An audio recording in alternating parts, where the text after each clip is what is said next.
Okay, hello students, how are you? I think you all are fine at your homes. Stay safe. And just for your safety, we are going to give you video classes. And this is our first class in English literature, and I am your teacher Shailendra Punia.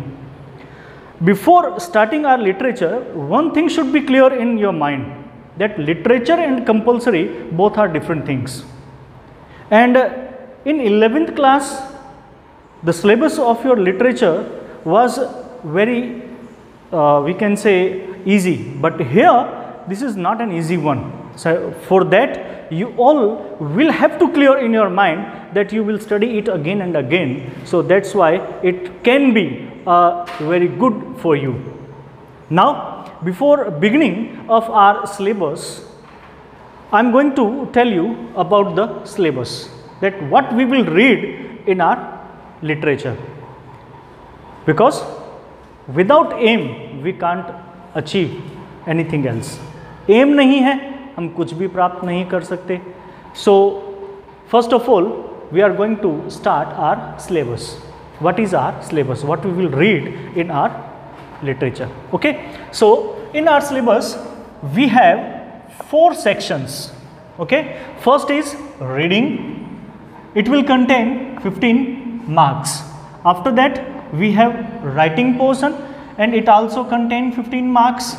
And in grammar, so as you know that in previous class we have not any grammar, हमारे पास में grammar नहीं थी, ठीक है. पर यहाँ पर हम जो बात कर रहे हैं तो उसके अंदर आप देखेंगे कि हमारे पास में 10 मार्क्स की ग्रामर है. We have grammar of 10 marks. Okay, I will tell you later that what we will read in our grammar. Okay, so after that we have textbook. 2 textbooks we have here in this class.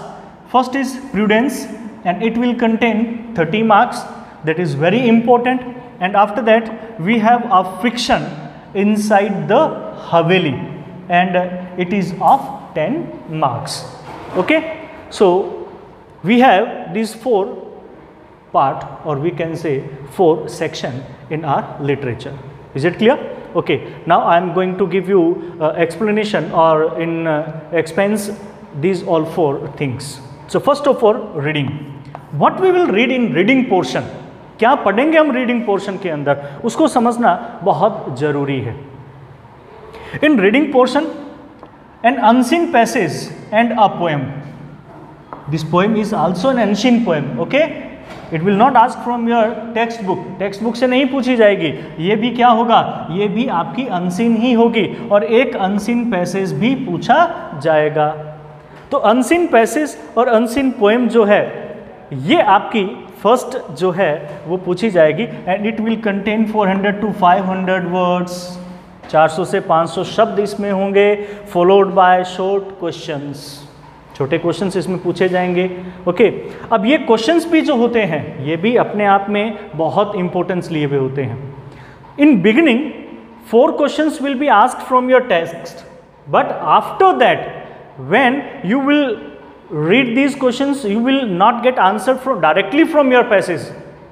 सीधे आपको passage से नहीं मिलेंगे. These questions will be of skilled question. Skilled questions होंगे, तो उन्हीं को करने के लिए हमें बहुत ज़्यादा जो है वो ध्यान रखना होगा. And after that this one will be of 8 marks. आपका जो फर्स्ट अनसीन पैसेज होगा और जो पोएम होगी वो 8 मार्क्स की होगी. यानी कि ये कह सकते हैं कि हम जो फर्स्ट अनसीन पैसेज होगा वो 8 मार्क्स का होगा. First unseen passage will be contain of 8 marks, and after that poem will be of 7 marks. Poem जो है वो 7 मार्क्स की होगी. A poem of about 15 lines. 15 lines की एक पोएम होगी, that will be also unseen. ये भी अनसीन पोएम होगी. And followed by short questions. इसमें भी शॉर्ट क्वेश्चंस होंगे, और उन्हीं शॉर्ट क्वेश्चंस को लेकर के ही हमें आगे बढ़ना है. और इनके लिए भी हमारी प्रैक्टिस बहुत ज़्यादा ज़रूरी है. अगर हम प्रैक्टिस नहीं करेंगे तो हम कुछ भी नहीं कर पाएंगे. Practice makes a man perfect. Is it clear? Okay, now after reading portion, as I have told you that it will contain of 15 marks. 15 marks की होगी. Then 8 and 7 is 15. 8 और 7 कितने हैं? 15 marks हैं. Clear? Okay. Now number 2, writing portion. Okay, अब writing portion की बात आती है। राइटिंग पोर्शन में क्या क्या होगा वो समझ लीजिए। इन राइटिंग पोर्शन एन ऐसे, ऐसे का मतलब ये कोई एक पैराग्राफ नहीं है जो आपके छोटे से पैराग्राफ के रूप में लिया जाए। ओके, ये आपका एक ऐसे है। ऐसे का मतलब निबंध, और ऐसे लिखने का अपना एक अलग तरीका होता है। That I have told you earlier in your 11th class. 11th class में मैंने आपको बताया है कि कैसे लिखा जाता है। We have different parts of an essay in which we will write introduction about the topic, okay, then we will explain everything after that, explanation of the poem. So we will do lot of practice in an essay, and this essay will be on argumentative. It can be of argumentative, reflective और descriptive topic.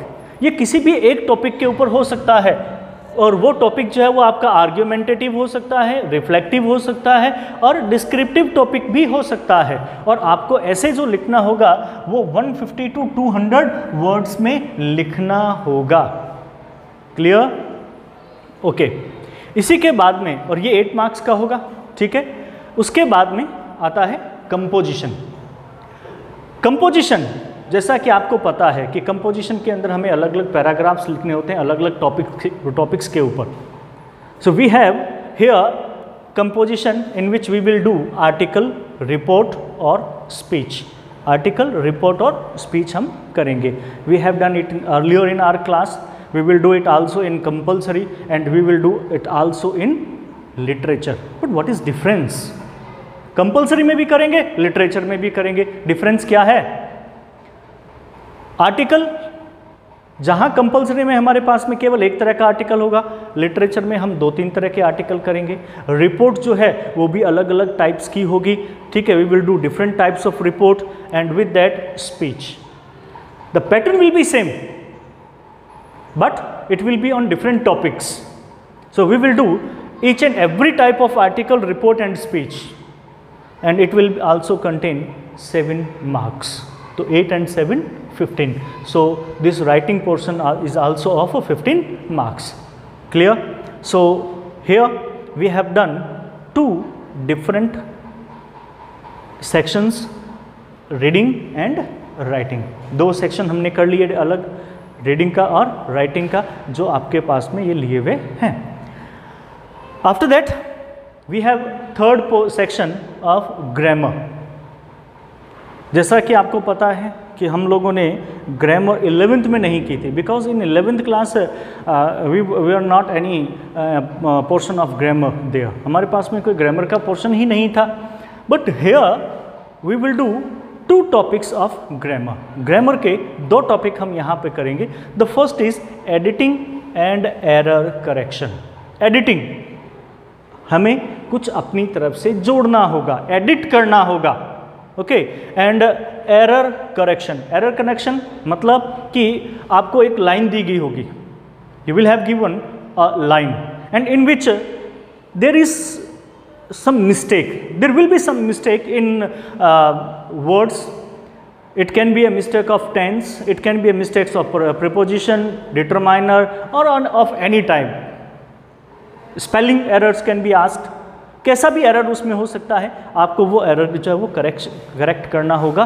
तो ये आपके पास में आएंगे 5 marks के। After that changing the narration. Changing the narration, narration जैसा कि आप पहले ही इसके बारे में पढ़ चुके हैं। नरेशन मतलब डायरेक्ट टू इनडायरेक्ट। तो यहाँ पर हम क्या करेंगे, डायरेक्ट से इनडायरेक्ट में हम चेंज करेंगे, और वही हमारे पास में changing the narration. Narration means from direct to indirect.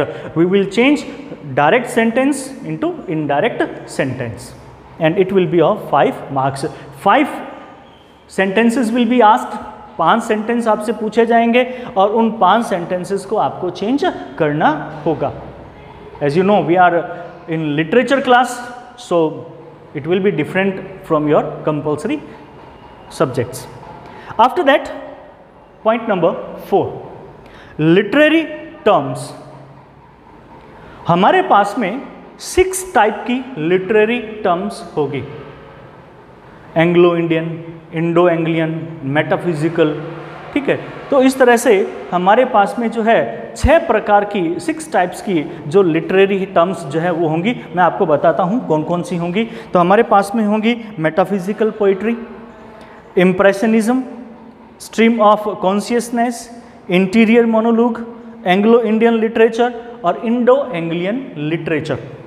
अब ये जो आपके पास में 5 टॉपिक्स होंगे और इन 5 टॉपिक्स को हमसे पूछा जाएगा और 5 में से 4 हमारे किस में आएंगे, एग्जाम में आएंगे।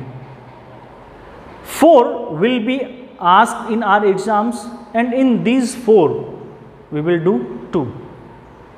हमारे पास में ऑप्शन होगा, we will have an option. क्या ऑप्शन होगा कि 4 में से 2 आपको करने होंगे और ये फिक्स है, यही पूछे जाएंगे जो मैंने अभी बोले, इससे कोई अलग से नहीं पूछा जाएगा। इन्हीं जो 4 हैं इनमें से 4 पूछे जाएंगे और 4 में से आपको 2 करने होंगे। तो ये आपके कितने मार्क्स के होंगे, 6 मार्क्स के होंगे। ओके, तो इसके बाद में मैं आपको बताऊंगा टेक्स्ट यानी कि प्रूडेंस के बारे में और फिर फिक्शन के बारे में। Okay students, in continuous with our syllabus, as we have done 4 points in our syllabus, and after that we have text book, that is prudence। text book है जिसका नाम क्या है, prudence है, and this is of 30 marks। सबसे important, the most important book in your syllabus, in your 12th English literature syllabus, okay, and mostly your questions are asked from this one here, okay, so it will be of 30 marks। And what we will read in here, that is text for detailed study। This book is for your detailed study। We will read each and every chapter with explanation, okay। Here inside the Haveli, this is not your detailed study, ये detailed study नहीं है। In this fiction we can just tell stories, मैं आपको केवल कहानी सुना सकता हूँ और उससे भी काम चलेगा, पर यहाँ पर प्रूडेंस जो है वो डिटेल्ड स्टडी है और जिसमें हम हर चैप्टर को पढ़ेंगे। इसमें आएंगे क्या वो देख लीजिए। 2 out of 3 textual questions, 3 questions will be asked and this will be off from your text, and in these 3 questions you have to do 2, आपको 2 करने हैं। 2 out of 3 textual questions to be answered in 100 words। Be careful, word limitation is compulsory here। word limitation बहुत compulsory है। word limitation को अगर आप increase या decrease करते हो तो ये आपके लिए बहुत ही नुकसानदायक हो सकता है, क्योंकि your marks can be deducted, आपके मार्क्स जो हैं वो काटे जा सकते हैं। तो ये आपको ध्यान रखना है। तो इसलिए आप ये ध्यान रखें कि आपके जो है जो क्वेश्चंस पूछे जाएंगे वो अप टू वर्ड लिमिटेशन पे होने चाहिए। ओके, उसके बाद में पॉइंट नंबर बी, ये आपके 2 क्वेश्चन पूछे जाएंगे, ओके, और 6 मार्क्स के होंगे यानी कि 12 marks. 4 out of 5 textual questions, 5 textual question आपके आएंगे एग्जाम के अंदर और उन 5 टेक्सुअल क्वेश्चंस के अंदर से 4 क्वेश्चंस जो है वो आपको अटेम्प्ट करने होंगे, ठीक है, and be answered in about 50 words, और इनको जो है आपको 50 वर्ड्स में आंसर देना होगा, ठीक है। और ये जो है वो आपके 4 × 3 यानी कि ये भी आपके कितने मार्क्स के होंगे, 12 मार्क्स के होंगे, ठीक है। 4 क्वेश्चंस हैं तो 3 मार्क्स के जो 4 क्वेश्चंस हैं वो आपसे पूछे जाएंगे and it will contain 12 marks, and this is a very important topic and important points of your literature, okay। So here after that we have our next book, that is fiction, and it is not a detailed study, and in this fiction we have also 2 questions will be asked। हमारे पास में 2 question हैं और दोनों पूछे जाएंगे इसके अंदर। अब यहाँ थोड़ा सा आपको ध्यान रखना होगा। 1 out of 2 textual questions in about 60 words seeking comments। 2 question आपसे पूछे जाएंगे, 2 questions will be asked and you will attempt one of them। आपको एक उनमें से करना है और वो आपका 4 मार्क्स का होगा और उसमें आपसे कमेंट्स के बारे में पूछा जाएगा। ये आपके इनसाइड द हवेली में से होगा और जहाँ पर आपसे किसी न किसी करैक्टर के ऊपर या सिचुएशन के ऊपर कोई न कोई कमेंट्स जो है वो करने के लिए कहा जाएगा और ये आपके टेक्स्ट बुक में से ही होगा। कहाँ से होगा? टेक्स्ट बुक में से ही होगा। It will be from your text book. But here in our second question, this one will be the additional question. Be careful, 100% this one will be asked in additionally, and one textual questions in about 100 words. 100 words में आपको एक textual question करना है जो कि आपके क्या है, एवोल्यूशन से होगा कि आपका एवोल्यूशन जांचा जाएगा। The examiner will check your evolution and appreciation of characters. आपके करेक्टर्स के एप्रिसिएशन के ऊपर पूछा जा सकता है कि वो करेक्टर कैसा है, इसके अंदर इवेंट्स, वहाँ पे जो भी घटनाएं हुई हैं, एपिसोड्स हुए हैं, या रिलेशनशिप्स जो है वो मदर इन लॉ के एंड डॉटर इन लॉ के रिलेशनशिप्स रहे हैं या दूसरे कोई भी रिलेशनशिप्स रहे हैं, तो उनके ऊपर पूछा जा सकता है और ये भी क्या होंगे, 6 मार्क्स का होगा। So totally it will be of 10 marks. Okay, तो ये आपके थे सिलेबस जिसके अंदर मैंने आपको बताया कि हम क्या क्या इसमें करेंगे, what we will do here in our English literature. In our next video we will do our first poem, a lecture upon the shadow. Thank you.